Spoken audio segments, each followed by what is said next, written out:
પેલા લુગડા ભરાઈ ગયા લઈ લો વાતો કર્યા વગર.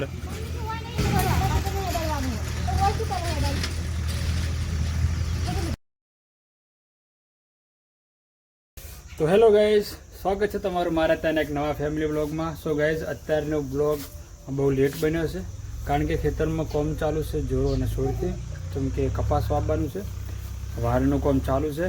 અને કાલે આપણે જે ખેતરમાં પલાવ માર્યું હતું એને અત્યારે શેડી નાખ્યું છે. હવે એમાં પાળીઓ નાખવાની છે કપાસ વાવવા માટે, અને કાલે આપણે વાવવાનો છે કપાસ અને શરૂઆત કરવાની છે વાવેતરની. તો તમે જો આ શું કરો, ચા બનાવી શું ગાઈસ, તમે જો 6 વાગી ગયા હે અને અત્યારનો બ્લોગ બહુ લેટ આવ્યો છે, બનાવ્યો છે. તો આમાં શું ચાલ રકાબી ના રકાબી ફાવશે મને. હે રકાબી લઈને તો થાક જબર લાગ્યો મને તો લઈને. હા શું ગાઈસ, સવારે 10 વાગે ખેતરમાં વાડીનું કામ ચાલુ કર્યું હતું. તે પછી 2 કલાક રેસ્ટ લઈને ફેર પાછું 3 વાગે ચાલુ કર્યું હતું. તો 3 થી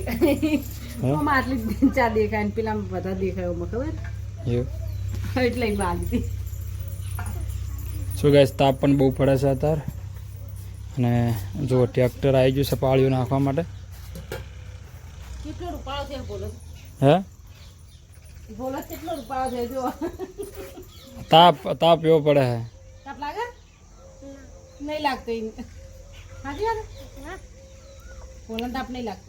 ચમ નહીં લાગતો.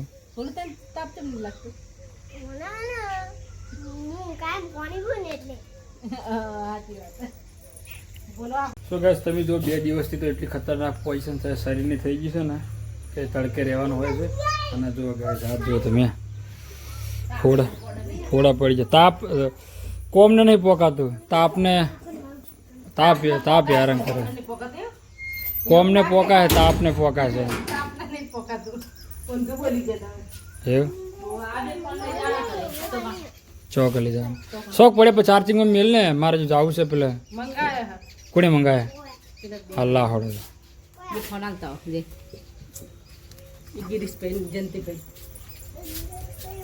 તો ગાઈસ, હવે ફાઇનલી ખેતરમાં જઈશું. પાળીઓ નખાય છે તો પાળીઓ ટ્રેક્ટરથી નખાય છે, પણ આપણે થોડી એની કિનારી હમ કરવી પડશે. અને ગાઈસ, આ ખેતર અત્યારે આપણે શેડાયું છે. અને જો આ વાડીનું કામ ચાલુ છે એટલે કોટા પડ્યા ખેતરમાં, એટલે આપણે આટલેથી શેડાવાનું બંધ રાખ્યું હતું. કમ્પ્લીટ વાડી કરી અને પછી આપણે શેડાવશે. તમે જો ગાઈસ, કાલે આપણે શરૂઆત કરી હતી વાડી હોરવાની, તો કમ્પ્લીટ આખો ભાગ હોળાઈ ગયો ગાઈસ. કમ્પ્લીટ આખો ભાગ કમ્પ્લીટ હોરાઈ ગયો છે. હવે આટલો કટકો બાકી રહ્યો છે. એ ભાઈ હોભળો છો, આરી કોમ હવે પડી મેલો. અને આપણું ટ્રેક્ટર આવ્યું છે, ટ્રેક્ટરે જવું પડશે આપણે. હળો શું કહે છે, આ વાડનું કોમ હવે આપણે પડી મેળવું પડશે. અને ટ્રેક્ટર આવ્યું છે એ જવું પડશે, જેમ કે એ પાળીઓ નખાય છે એટલે એના જોડે રહેવું પડશે. ગાઈસ, કપાસ માટે ખેતર તૈયાર થાય છે. તમે જુઓ પાળીઓ નાખે છે. તો વહેલા આપણે કાલે પલાવ માર્યું હતું અને અત્યારે વહેલા શેડી નાખ્યું અને હવે નાખે છે પાળીઓ. અને કાલે વાવવાનો છે કપાસ. જો ટ્રેક્ટર ચાલુ છે, અડધા ખેતરમાં પાળીઓ નખાઈ જશે અને અડધું ખેતર બાકી છે.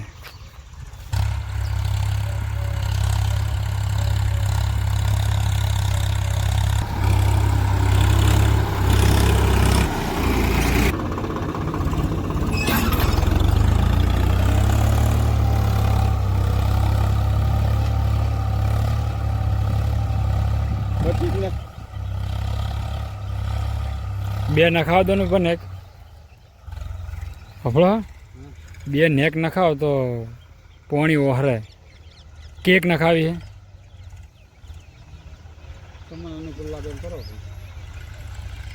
તો ગાઈસ, ફાઇનલી હવે જમીન તૈયાર થઈ ગઈ છે કપા માટે. અને હવે પાવડો પણ તૈયાર છે અને માણસો પણ આપણે તૈયાર છે.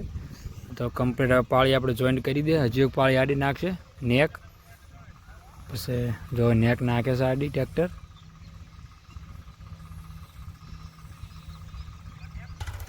તો ગાઈસ, નેકનું કામ ચાલુ થાય છે. વચ્ચે આડી નેક નાખવી પડશે એટલે પાણી પીશે કપા.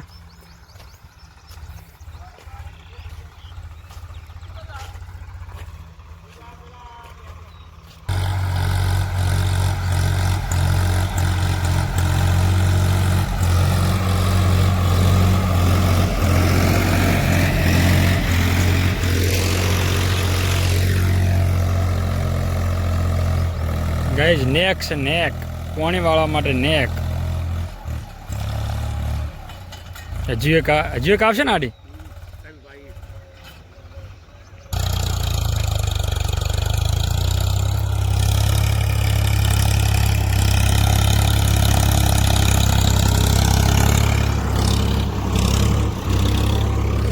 એ બહુ મોટી નેક નથી, બહુ મોટી નેક નથી.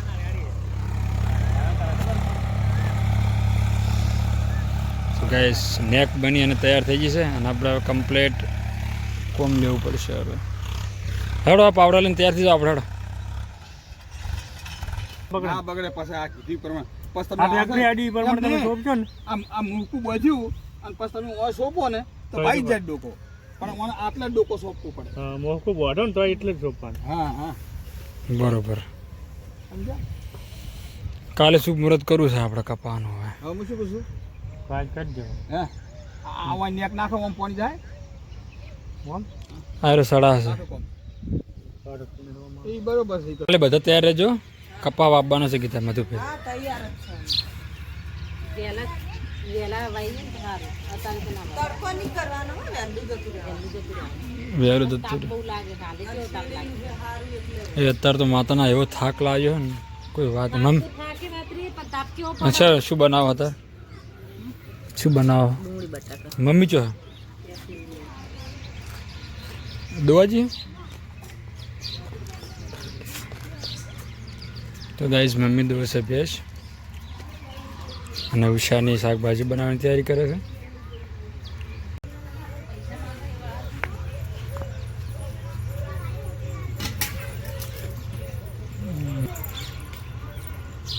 દૂધ ભરા જવાનું હે ને હવે, દૂધ ભરાવા કોણ જાય?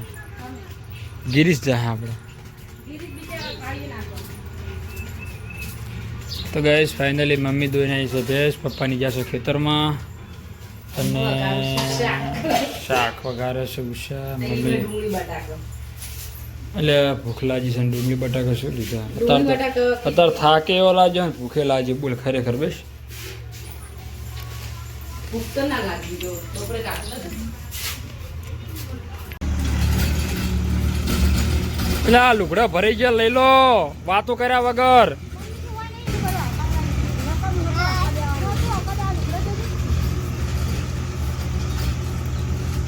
રોટલા ભરી જાય.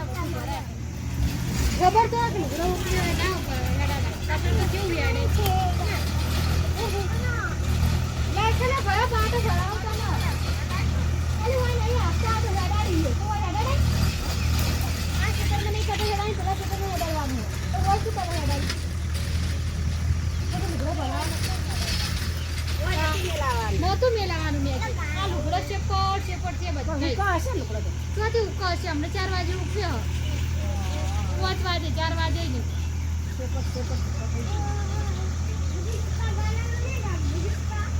ના પાડો ના બંધાતી હાલ પાડે નાખ્યો. હે બોલો શું બેટા? નહીં સુને, નહીં સુનેગા.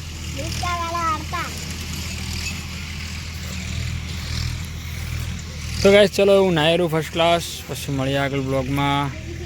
કટ્ટા રાખવાનું છે.